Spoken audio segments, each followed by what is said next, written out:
تعالي بقى ولا ارفع على بابا هو اللي واقف. بابا ايه ده؟ عامل ايه يا حاج؟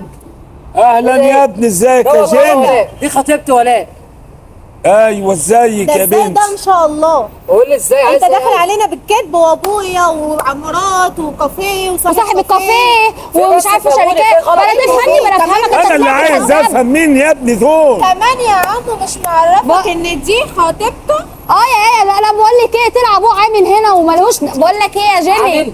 انت ما تنفعش معايا. انت ما تلاقيش على مستوانا، انت ما تعرفش ولا دي بنت مين ولا بقول لك ايه، لا تخطبني ولا ليك دعوه بيا. ادي دبلتك اهي، لا الدبله كده بتسهل. مالكش دعوه بيا نهائي. فهمي طب الموضوع. لا مش أفهم إيه؟ هتفهم. عليكم. عليكم سلام السلام. ورحمة اسف الله. جدا يا عم طلعت انا اتاخرت عنك. تعالى يا عنك موندي. حاج، انا آسف. اسف ايه؟ ولا يهمك يا موندي يا تاخد ابني. منه هنا ومش عامل زيه زيك. عامل زي تعامله زي زيك. صاحب المكان. ايه؟ ايه؟ مؤاخذة يا عم طلعت انا امسح انت ترابيزات يا قلت لك منتج. الكلام من اللي يسوى ولا ما يسواش. لا خش انت منتج نظف المكان.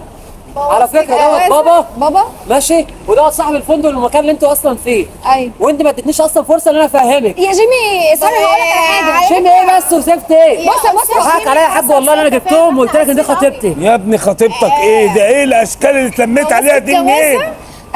بص قاسيين قوي مع اشكال ايه؟ على فكره احنا من عيله محترمه انا وكويسين. محترمه. واضح. هو باين اول ما عرفت ان هو شغال هنا في هات الدبلة، المكان. هات الدبلة يا جيمي. دبلة ايه اللي تستحيها اصلا؟ انت ما تستحيش خاطبني. انت اصلا. انت ده انا تستحيلها. هجوزك ستها. يلا اتفضلوا من هنا. انا كنت غلطان اصلا اللي رحت معلش حاجة خرجتها بقى دي. يا عم طلعت. وش اللي بتبني على غش بنتها على غش. ايوه بس أنا بني ما كانش على قصدي. باطل فهو باطل. حقك عليا يا حاج. يلا بينا. مفيش يلا مسامحة. خدي بعضك ومطرود يلا. وخد اختك ديت البومه دي.